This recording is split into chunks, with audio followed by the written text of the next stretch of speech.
So tell me about blame. No. Let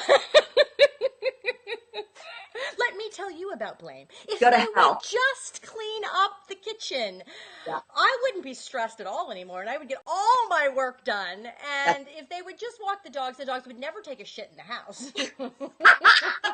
that's it. No, blame is the research was a total buzzkill for me on blame. It just ruined it because I'm a blamer. And blame is defined basically in the research as the discharging of pain and discomfort. Oh, God, that makes me sick to my stomach. I know. So let me just tell you, like, I'll tell you what a blamer I am. This is a true story. And I tell it all the time because it's just such a great example. I'm totally alone in my house. I'm in this kitchen with this, let's see if I can not dump yell it, with this tile floor, drinking from a Pottery Barn mug.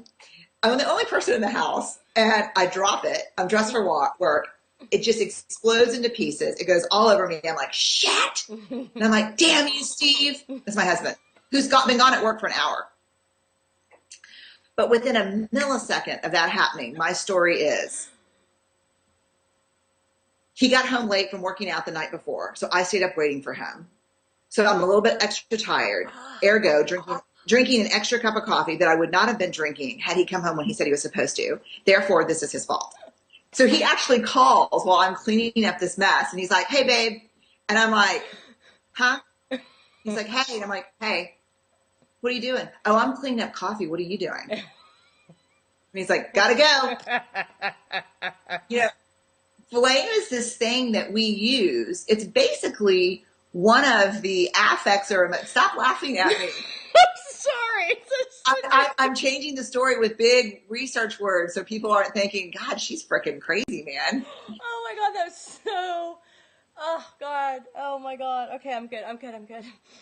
No, I'll even do things. I'd rather even actually blame myself than have no one to blame. Like if I got a flat tire, I'm like, this is because I need to lose 20 pounds. Because thin people are so about car care and like they stay on top. They have all the energy to like meet all those like 60-mile thing, 30-mile things. And if I were 20 pounds thinner, this shit would have never happened. Oh, you have to stop. No, it's true. I'm a discharger of pain and anxiety. Oh God. But we all discharge. I mean, one of the things when I was having less shame reading your book last night, when I wrote my first book in 1992, I coined this term shadow comforts, which is the ways that you wrote.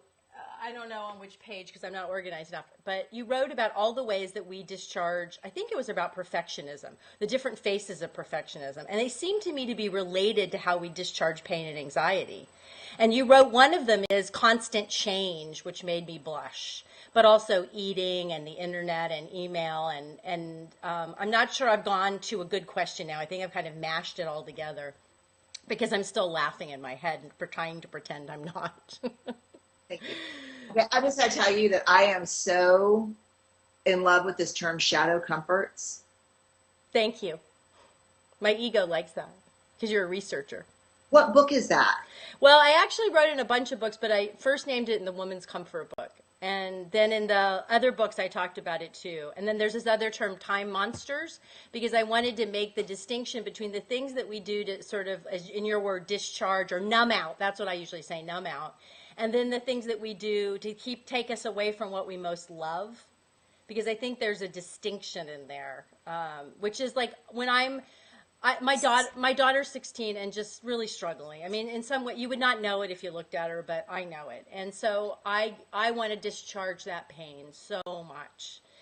But then when I'm scared to do my new project that I'm trying to get going, then I do different things than I would do when I'm wanting to discharge the pain discharge the pain I feel over her pain. Does that make sense?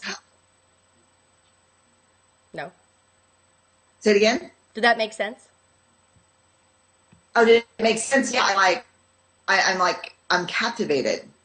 Ooh. But I just want to reach in and can you hand me that book? I'll send you one. I'll send you some pieces of it or something like so we can talk about it more. Yeah, no, I talk a lot about numbing, but they are shadow comforts. I'm going to be quoting you far and wide. I'm going to have your book in the back of the room wherever I talk.